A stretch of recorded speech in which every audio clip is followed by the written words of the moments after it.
പ്രിയപ്പെട്ട കൂട്ടുകാരെ, എല്ലാവർക്കും ഗണിതത്തിൻ്റെ പുതിയൊരു അധ്യായത്തിലേക്ക് സ്വാഗതം. കഴിഞ്ഞ ക്ലാസ്സിൽ നമ്മൾ ആംഗിൾസ് കോണുകളുടെ ആദ്യ ഭാഗം എടുത്തിട്ടുണ്ടായിരുന്നു. ഇനി നമുക്ക് പഠിക്കാനുള്ളത് സർക്കിൾസിനെ കുറിച്ചാണ്. സർക്കിൾ എല്ലാവർക്കും അറിയാം. എന്താണ്? ഒരു വട്ടം അല്ലെങ്കിൽ ഒരു റൗണ്ട് ഫിഗറാണ് സർക്കിൾ. എല്ലാവർക്കും അറിയുന്ന ഫിഗറാണ്. ഉദാഹരണത്തിന് ഇപ്പം ഒരു കുപ്പിൻ്റെ മൂടി എടുത്താൽ തന്നെ അതിട്ട് നമുക്ക് എന്ത് ചെയ്യാൻ സർക്കിൾ വരയ്ക്കാൻ പറ്റും. ഇനിയിപ്പോൾ ഒരു കോയിൻ എടുത്തു കഴിഞ്ഞാൽ നമ്മൾ പണ്ട് എല്ലാവരും ഉള്ള പരിപാടിയായിരുന്നു പെൻസിൽ വെച്ചിട്ട് പൈസ ഷെയ്ഡ് ചെയ്യുക. എല്ലാവർക്കും അറിയാം. പേപ്പറിൻ്റെ ചോട്ട് വെച്ചിട്ട് ഇങ്ങനെ നമ്മൾ ഷെയ്ഡ് ചെയ്തിരുന്നു പണ്ട് എല്ലാവരും. അപ്പോൾ അത് വരയ്ക്കാനും വേണ്ടി നമ്മൾ ഉപയോഗിച്ചു, സർക്കിൾ വരയ്ക്കാൻ വേണ്ടിയിട്ടും. പിന്നെ അതുപോലെ തന്നെ വള ഉപയോഗിച്ച് നമ്മൾ കുറേ സർക്കിൾ വരച്ചിട്ടുണ്ട്. സർക്കിൾ എന്ന് പറഞ്ഞാൽ ഒരു റൗണ്ട് ഷേപ്പ്ഡ് ഫിഗറാണ്. നമ്മൾ സർക്കിൾ വരയ്ക്കാൻ വേണ്ടിയിട്ട് കോമ്പസ് ഉപയോഗിക്കും. കോമ്പസ് ഉപയോഗിച്ചിട്ടാണ് നമ്മൾ സർക്കിൾ വരയ്ക്കുക. അപ്പോൾ നമ്മൾ കോമ്പസ് ആ കുത്തുന്ന പോയിൻ്റ് ഉണ്ടല്ലോ, അതിന് പറയുന്ന പേരാണ് എന്ത്? സെൻറ്റർ ഓഫ് സർക്കിൾ, അല്ലെങ്കിൽ കേന്ദ്രബിന്ദു, അല്ലെങ്കിൽ മധ്യബിന്ദു എന്നൊക്കെ പറയാം മലയാളത്തിൽ. അപ്പോൾ ബിന്ദു എന്ന് പറഞ്ഞു കഴിഞ്ഞാൽ പോയിൻ്റ്. നമ്മൾ ബിന്ദു എന്ന് മലയാളത്തിൽ ഉദ്ദേശിക്കുകയാണെങ്കിൽ ബിന്ദു കുറേ ആളുകളൊക്കെ പേരുണ്ട്. അപ്പോൾ ബിന്ദു എന്ന് നമ്മൾ ഉദ്ദേശിച്ചത് ആ ഒരു പോയിൻറ്റിനെ സൂചിപ്പിക്കാനാണ്. അല്ലെങ്കിൽ ആ ഡോട്ട്, എല്ലാവർക്കും അറിയാമല്ലോ, പോയിൻറ്റും ഡോട്ടൊക്കെ പറഞ്ഞു കഴിഞ്ഞാൽ അറിയാത്തവരില്ലല്ലോ. അപ്പോൾ അതിനെ സൂചിപ്പിക്കാനാണ് നമ്മൾ എന്ത് പറയുന്നത്? ബിന്ദു എന്ന് പറഞ്ഞത്. അപ്പോൾ ഈ കേന്ദ്രത്തിൽ നിന്ന് അല്ലെങ്കിൽ മധ്യത്തിൽ നിന്ന് ഈ സർക്കിൾസിൻ്റെ ഏത് സർക്കംഫറൻസ് അല്ലെങ്കിൽ ഏത് അറ്റത്തേക്ക് പിടിച്ചു കഴിഞ്ഞാലും ഒരേ അളവായിരിക്കും. സർക്കിളിൻ്റെ സെൻറ്ററിൽ നിന്നും മധ്യത്തിൽ നിന്നും ഇതിന് സർക്കംഫറൻസ്, ഇതിൻ്റെ വരൻ്റെ അറ്റത്തേക്ക് ഏത് വരമ്പൊക്കെ നമ്മൾ വരച്ച് കഴിഞ്ഞാൽ, ഒരു സ്ട്രെയിറ്റ് ലൈൻ വരച്ച് കഴിഞ്ഞാൽ അതിൻ്റെ അളവ് തുല്യമായിരിക്കും. അപ്പോൾ അതിന് നമ്മൾ പറയുന്ന പേരാണ് റേഡിയസ്, ആരം. പിന്നെ അതുപോലെ തന്നെ ഈ സർക്കിളിൻ്റെ ഒരറ്റത്തു നിന്നും മറ്റേ ഒരറ്റത്തേക്ക് ഈ ഒരു സെൻറ്ററിലൂടെ ഈ സെൻറ്ററിൻ്റെ ആ പോയിൻറ്റിലൂടെ പാസ് ചെയ്ത് കഴിഞ്ഞാൽ അതിന് നമ്മൾ പറയുന്ന പേരാണ് ഡയമീറ്റർ. അപ്പോൾ ആദ്യത്തേത് റേഡിയസ്, ആരം. രണ്ടാമത്തേത് ഡയമീറ്റർ. അതിന് നമ്മൾ മലയാളത്തിൽ പറഞ്ഞാൽ വ്യാസം എന്നും പറയും. അപ്പോൾ റേഡിയസിൻ്റെ 2 മടങ്ങായിരിക്കും ഡയമീറ്റർ. ഉദാഹരണത്തിന് ഞാൻ ഒരു ചിത്രം, ഒരു സർക്കിൾ വരച്ചു, ഒരു 3 സെൻറ്റിമീറ്റർ റേഡിയസിൽ. അപ്പോൾ നമ്മൾ ആദ്യം എന്ത് ചെയ്യും? സ്കെയിൽ എടുക്കും, കോമ്പസ് എടുക്കും, പെൻസിൽ. അപ്പോൾ ഈ സ്കെയിലും പെൻസിലും കോമ്പസൊക്കെ ഉപയോഗിക്കുമ്പോൾ കോമ്പസിനെക്കാട്ടി വലിപ്പമുള്ള ഉപയോഗിക്കരുത്? പെൻസിൽ ഉപയോഗിക്കരുത്. ആ കോമ്പസ് എത്ര വലിപ്പമാണോ അതിനെക്കാട്ടി ചെറിയ പെൻസിൽ ഉപയോഗിക്കുക. അപ്പോൾ ഈ കോമ്പസിനെക്കാട്ടും വലിയ പെൻസിൽ ഉപയോഗിച്ച് എന്താ പ്രശ്നം വെച്ചാൽ അത് വരയ്ക്കുമ്പോൾ ബുദ്ധിമുട്ടാകും. അത് നമുക്ക് കൈയൊക്കെ തട്ടും. അപ്പോൾ അതിനെക്കാട്ടും ചെറിയ പെൻസിൽ എടുത്ത് കഴിഞ്ഞാൽ നമുക്ക് വരയ്ക്കാൻ എളുപ്പമാകും. അത് വരയ്ക്കുമ്പോൾ തന്നെ ഏറ്റവും മുകളിൽ ആ ടോപ്പ് ഭാഗം പിടിച്ചിട്ട്, നോട്ട്ബുക്കാണെങ്കിൽ വല്ല ഇങ്ങനെ ആ നോട്ട്ബുക്കൊന്ന് ഇങ്ങനെ കറക്കിയാൽ മതി. അപ്പോൾ പെട്ടെന്ന് നമുക്ക് സർക്കിൾ വരയ്ക്കാൻ പറ്റും. നമ്മൾ ചിലപ്പോൾ ഇങ്ങനെ വരയ്ക്കുമ്പോൾ ഇങ്ങനെ കുറേ കൈയൊക്കെ, ചിലവർക്ക് ബുദ്ധിമുട്ടാവും, ചിലർക്ക് പേപ്പർ കീറാനൊക്കെ ഇടാണ്ട്. ആ സെൻറ്ററിൽ ഇങ്ങനെ മെല്ലെ കുത്തി പിടിച്ചിട്ട് നോട്ട് കറക്കാനുള്ള സ്ഥലം ഉണ്ടായാൽ മതി. സർക്കിൾ നമുക്ക് പെട്ടെന്ന് വരയ്ക്കാൻ പറ്റും. അപ്പോൾ ഈ ഡയമീറ്റർ എന്ന് പറഞ്ഞു കഴിഞ്ഞാൽ ഈ റേഡിയസ് എത്രയാണോ അതിൻ്റെ ഡബിളായിരിക്കും ഈ ഡയമീറ്റർ. അപ്പോൾ ഞാൻ ഉദാഹരണത്തിന് 3 സെൻറ്റിമീറ്ററിൽ റേഡിയസിൽ ഒരു വൃത്തം വരച്ച് കഴിഞ്ഞാൽ അതിൻ്റെ 3ൻ്റെ ഡബിള് 6 ഡിഗ്രി ആയി, അല്ല 6 സെൻറ്റിമീറ്റർ ആയിരിക്കും ഇതിൻ്റെ വ്യാസം, ഡയമീറ്റർ വരിക. ഉദാഹരണത്തിന് ചോദ്യം ചോദിച്ചു കഴിഞ്ഞാൽ 10 മീറ്റർ ഡയമീറ്റർ വ്യാസമുള്ള ഒരു സർക്കിളിൻ്റെ റേഡിയസ് എത്രയായിരിക്കും, എത്ര ആയിരിക്കും? ഇപ്പോൾ എല്ലാവർക്കും പറയാം എത്രയാണ്? 10ൻ്റെ പകുതി 5 സെൻറ്റിമീറ്റർ ആയിരിക്കും. ഇനി ഈ ചോദ്യം തന്നെ തിരിച്ചു ചോദിക്കാം. 5 സെൻറ്റിമീറ്റർ റേഡിയസ് ആരമുള്ള സർക്കിളിൻ്റെ ഡയമീറ്റർ വ്യാസം എത്രയായിരിക്കും?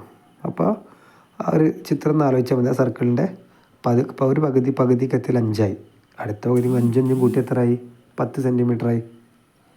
അപ്പോൾ തമ്മിലുള്ള വ്യത്യാസം, ഈ ഒരു വ്യത്യാസമല്ല, ഈ ഒരു റിലേഷൻ മനസ്സിലാക്കി വെച്ചാൽ എളുപ്പമാണ് നമുക്ക് റേഡിയസും അതുപോലെ തന്നെ ഡയമീറ്ററും കണ്ടുപിടിക്കാൻ വേണ്ടിയിട്ട്. അപ്പോൾ ഈ റേഡിയസ് നമ്മൾ ഇംഗ്ലീഷിൽ അല്ലെങ്കിൽ നമ്മൾ റെപ്രസെൻറ്റ് ചെയ്യാൻ ഷോർട്ടാക്കിയിട്ട് എഴുതുന്നതാണ് ഈ സ്മോൾ ലെറ്റർ R. അപ്പോൾ R എന്ന് എഴുതി കഴിഞ്ഞാൽ റേഡിയസിൻ്റെ ആ ഒരു ഡിനോട്ട് ചെയ്യാൻ, സൂചിപ്പിക്കാൻ വേണ്ടിയിട്ടാണ് ഈ സ്മോൾ ലെറ്റർ R ഉപയോഗിക്കുന്നത്. അപ്പോൾ ഈ ഒരു സർക്കിളിൻ്റെ ഫുൾ മെഷർമെൻറ്റ് പറഞ്ഞു കഴിഞ്ഞാൽ, ടോട്ടൽ അളവ് എന്ന് പറഞ്ഞു കഴിഞ്ഞാൽ 360 ഡിഗ്രിയാണ്. അപ്പോൾ ഈ ഒരു സർക്കിളിന് നമുക്ക് എല്ലാവരും കഴിഞ്ഞ 5ാം ക്ലാസ്സിലൊക്കെ പഠിച്ചാണ് സർക്കിൾ നമ്മൾ ഭാഗമാക്കാനൊക്കെ, അല്ലെങ്കിൽ പാർട്സ് ആക്കാൻ, ഷെയ്ഡ് ചെയ്യാനൊക്കെ നമ്മളെല്ലാവരും പഠിച്ചു. ഒരു സർക്കിൾ വെച്ചിട്ട് 2 ഭാഗമാക്കാൻ എല്ലാവരും നമ്മൾ പഠിച്ചല്ലേ. അപ്പോൾ ഇതിൽ ഈ സർക്കിൾസ് നമുക്ക് പഠിക്കാനുള്ള സർക്കിൾസിനെ ഡിവൈഡ് ചെയ്തിട്ട് പാർട്സ് ആക്കാനും, അതുപോലെ തന്നെ ആ പാർട്സ് ആക്കിയിട്ട് അതിന് നമ്മൾ ഫ്രാക്ഷനിൽ എഴുതൂലേ, ഉദാഹരണത്തിന് 2/1 അല്ലെങ്കിൽ 1/2 ഒരു സർക്കിൾ വരച്ചിട്ട് തുല്യ 2 ഭാഗമാക്കിയിട്ട് അതിലൊരു ഭാഗം ഷെയ്ഡ് ചെയ്യാൻ എല്ലാവർക്കും അറിയുന്നതാണ്. അപ്പോൾ ഈ ഫ്രാക്ഷൻ എന്ന് പറഞ്ഞു കഴിഞ്ഞാൽ 2 കാര്യമുണ്ട്, അംശമുണ്ട് ഛേദമുണ്ട്, ന്യൂമറേറ്ററും ഡിനോമിനേറ്ററും. ആദ്യത്തെ ന്യൂമറേറ്ററും അടിയത്തത് ഡിനോമിനേറ്ററും. അപ്പോൾ ആദ്യത്തെ മലയാളത്തിൽ പറഞ്ഞാൽ ആദ്യത്തെ അംശം, ആദ്യത്തെ അക്ഷരം അല്ല, അപ്പോൾ അംശം. രണ്ടാമത്തേത് ഛേദം. അപ്പോൾ ഇത് അങ്ങോട്ട് കൊണ്ട് മാറാക്കാൻ വേണ്ടിയിട്ട് പറഞ്ഞു തന്നതാണ്. അപ്പോൾ ഈ ഛേദം അല്ലെങ്കിൽ ഡിനോമിനേറ്റർ ആകെയുള്ള ടോട്ടലുള്ളതിനെ സൂചിപ്പിക്കുന്നതിനാണ് ഈ ഡിനോമിനേറ്റർ. അതായത് ഇപ്പോൾ ഈ ഒരു സർക്കിളിൽ നമ്മൾ എത്ര ഭാഗമാക്കി? 2 ഭാഗമാക്കി. അപ്പോൾ അടിയിൽ 2, ഒരു ഭാഗം ഒരാൾക്ക് കൊടുത്തു. അപ്പോൾ ആ ഒരു ഭാഗത്തിന് 1 നമ്മൾ സൂചിപ്പിച്ചു, 2-ൽ-1 ഭാഗം കൊടുത്തു എന്നുള്ളതിനാണ് 1/2 അല്ലെങ്കിൽ 2-ൽ-1. അപ്പോൾ ഈ ഫ്രാക്ഷൻ ഉപയോഗിച്ചിട്ട് നമ്മൾ സൂചിപ്പിക്കൽ. അപ്പോൾ ഇതിൽ 2 തരം ചോദ്യങ്ങളാണ് ഇപ്പോൾ ഇതിലുള്ളത്. ഒന്ന്, ഈ ഫ്രാക്ഷൻ അടിസ്ഥാനത്തിൽ നമുക്ക് ഈ ഒരു ബുക്കിലുള്ള ആദ്യത്തെ നമ്മൾ പറയാം 3/8, 8-3. അപ്പോൾ ഈ ഒരു സർക്കിളിലെ ഡിനോമിനേറ്റർ എത്രയാണോ തന്നിട്ടുള്ളത് ആ സംഖ്യ കൊണ്ട് നമ്മൾ എന്ത് ചെയ്യണം? ഡിവൈഡ് ചെയ്യണം, ഹരിക്കണം. അപ്പോൾ 360 ഡിഗ്രിയെ 8 കൊണ്ട് ഹരിച്ചു കഴിഞ്ഞാൽ 1 കിട്ടും, 45.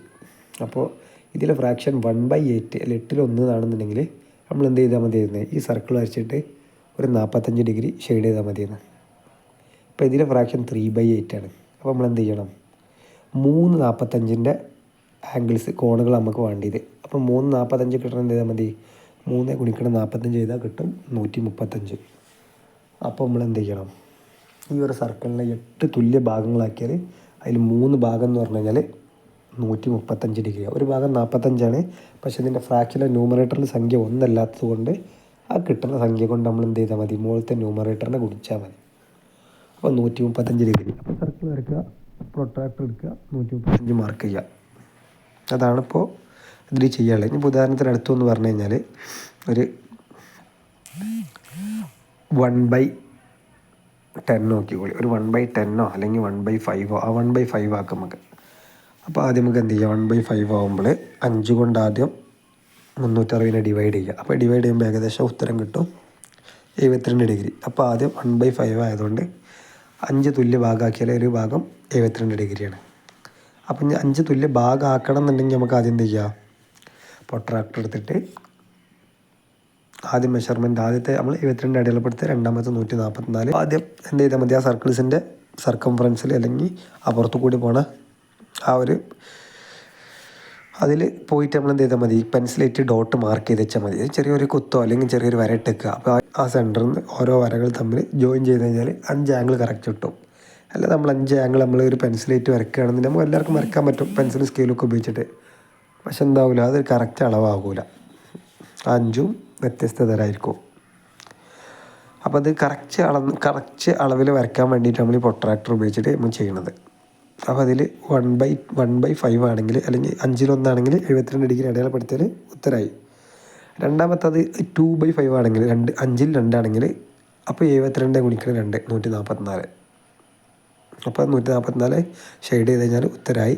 ഇനി വേണമെങ്കിൽ പാർട്ടീഷൻ അല്ലെങ്കിൽ അത് ഡിവൈഡ് ചെയ്യാൻ പറഞ്ഞിട്ടുണ്ടെങ്കിൽ എന്ത് ചെയ്താൽ മതി? പറഞ്ഞതുപോലെ നേരത്തെ പറഞ്ഞതുപോലെ അടയാളപ്പെടുത്തിയിട്ട് ജോയിൻ ചെയ്താൽ മതി, സെൻറ്റർ വരാം. അടുത്ത തരം ചോദ്യം ഇതിലുള്ളത് ഒരു ഉദാഹരണത്തിന് ഇപ്പോൾ ഇതിൽ ഒരു 20 ഡിഗ്രി ഒരു സർക്കിൾ വരച്ചിട്ട് അതിൽ 20 ഡിഗ്രി ഷെയ്ഡ് ചെയ്തിട്ടുണ്ട്. ഇതിൻ്റെ ഫ്രാക്ഷൻ എത്രയാണെന്ന്. അപ്പോൾ നമ്മളിപ്പോൾ തന്നത് ആദ്യം ഫ്രാക്ഷൻ തന്നപ്പോൾ അതിൻ്റെ ഡിനോമിനേറ്റർ നമ്മൾ എന്ത് ചെയ്തു? ഡിവൈഡ് ചെയ്തു. ഈ കേസിൽ എന്താ ചെയ്യേണ്ടത് വെച്ചാൽ ഈ തന്ന ഡിഗ്രി ഉണ്ടല്ലോ, അളവുണ്ടല്ലോ, ആ അളവിൻ്റെ അടിസ്ഥാനത്തിൽ നമ്മൾ എന്ത് ചെയ്യുക? ഇതിനെ മുറിക്കുക. അതായത് ഇപ്പോൾ ഉദാഹരണത്തിന് 360നെ 20 കൊണ്ട് ഡിവൈഡ് ചെയ്താൽ നമുക്ക് ഉത്തരം കിട്ടുക 18ആണ്. അപ്പോൾ 18 ഭാഗങ്ങളാക്കി കഴിഞ്ഞാൽ അതിലൊരു ഭാഗമാണ് ആ ഒരു 20 കിട്ടുക. അപ്പോൾ നമ്മൾ ഉദാഹരണത്തിന് ഞാൻ പറയുകയാണെങ്കിൽ നമ്മളെ കയ്യിലൊരു കേക്ക് ഉണ്ടെങ്കിൽ നമ്മളെ കയ്യിൽ ക്ലാസ് കൊടുന്ന് വെച്ചാൽ എല്ലാവരും കൂടി ആ കേക്ക് എടുത്ത് തിന്നു. അപ്പോൾ ആർക്കും എന്ത് കിട്ടില്ല? എങ്ങനെ കിട്ടിയൊന്നും കിട്ടില്ല. ആദ്യം വരുന്നവർക്ക് തോനെ കിട്ടും, ചിലപ്പോൾ അവസാനം വരുന്നവർക്ക് ഒന്നും കിട്ടില്ല. അപ്പോൾ അതിന് പകരം ഈ 10 ആൾ 20 ആളുള്ളടുത്ത് നമ്മളൊരു 10 പീസാക്കി മുറിച്ച് വെച്ച് കഴിഞ്ഞാൽ എല്ലാവർക്കും ഓരോ പീസ് കിട്ടൂലേ. അപ്പോൾ നമുക്ക് എന്ത് വരാം? 10-1 ഭാഗം എനിക്ക് കിട്ടിയെന്ന് വരാം. മറ്റേതെല്ലാവരും കൂടി കൈയിട്ടെടുത്താൽ ആർക്കും എന്തെങ്കിലും കിട്ടില്ല. ആദ്യം വന്നവർക്ക് തോനെ കിട്ടും, അവസാനം വരുന്നവരൊന്നും കിട്ടില്ല. അപ്പോൾ അതാണ് ഇവിടെ ഉദ്ദേശിക്കുന്ന ഈ കൺസെപ്റ്റ്. അപ്പോൾ ഈ ഒരു ഭാഗങ്ങൾ തുല്യ ഭാഗമാക്കി കഴിഞ്ഞാൽ ഓരോരുത്തർക്ക് തുല്യ വീതം എത്ര കിട്ടുന്നു. അപ്പോൾ നമ്മൾ ഈ ഇത് ഓരോന്നും ഭാഗമാക്കുന്നത്. ഇപ്പോൾ ഒരു കേക്ക് നമുക്ക് ഒറ്റയ്ക്ക് കിട്ടുന്നതും നമ്മളൊരു 10 ആളും കൂടി കിട്ടുന്നത് നമുക്ക് കൂടുതൽ കിട്ടുക നമുക്ക് ഒറ്റ കിട്ടുമ്പോഴല്ലേ. അപ്പോൾ ആ ഒറ്റയ്ക്ക് കിട്ടുമ്പോൾ നമുക്ക് കൂടുതൽ, അതായത് ആളുകളുടെ പാർട്സിൻ്റെ എണ്ണം കൂടുന്നതനുസരിച്ച് എന്താകും, അല്ലെങ്കിൽ ഭാഗത്തിൻ്റെ എണ്ണം കൂടുന്നതനുസരിച്ച് നമുക്ക് കിട്ടുന്നതിൻ്റെ അളവ് കുറയും. ഇനി പൈസ ആയിക്കോട്ടെ, ഇനി ഒരു 10 ഉറുപ്പ്യ ഉണ്ടെങ്കിൽ നമ്മൾ ഒറ്റയ്ക്ക് ചിലവാക്കുകയാണെങ്കിൽ 10 ഉറുപ്പ്യ ഫുൾ നമുക്ക് ചിലവാക്കാം. നമ്മളിപ്പം അത് 2 ആളായി നമുക്ക് എന്താകും, നമുക്ക് 5 ഉറുപ്പ്യ. അപ്പോൾ നമ്മളത് കുറഞ്ഞ് കിട്ടുന്നത് അത് 10 ആളെ നമുക്ക് ഓരോ ഉറുപ്പ്യായി. അപ്പോൾ എന്താണ്, നമുക്ക് കിട്ടുന്നതിൻ്റെ അളവുകൾ ഇങ്ങനെ എന്ത് ചെയ്യും, കുറഞ്ഞുകൊണ്ടേയിരിക്കും. അപ്പോൾ ഇതിൽ ഇത്രയും കാര്യങ്ങൾ പറയാനുള്ളത്. അപ്പോൾ ഓരോന്നും എന്ത് ചെയ്യുക, നമ്മൾ ആ തന്ന അളവ് മെഷർമെൻറ്റിൻ്റെ അടിസ്ഥാനത്തിൽ 360 ഡിവൈഡ് ചെയ്യുക, ഹരിക്കുക.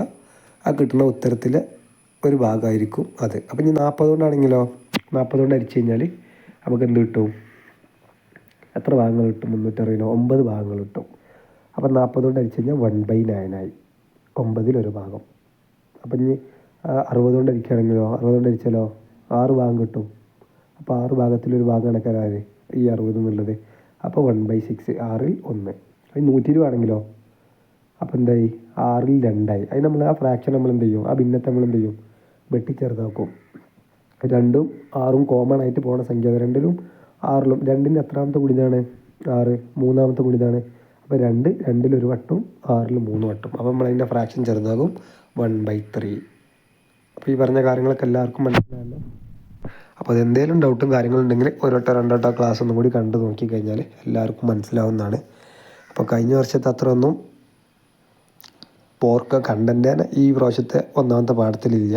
ഇതൊക്കെ ബാക്കി നമ്മൾ അഡീഷണലായിട്ട് ആഡ് ചെയ്ത കണ്ടൻസാണ്. ബാക്കിയുള്ള എല്ലാ കാര്യങ്ങളും 2 വീഡിയോയിൽ പറഞ്ഞ എല്ലാ കാര്യങ്ങളും നോട്ട്സാക്കി എഴുതി വെക്കുക. യു എസ് അതിനെ പ്രിപ്പയർ ചെയ്യുന്ന എല്ലാവർക്കും ഇത് ഈ നോട്ട് ഉപകാരപ്പെടും. Thank you.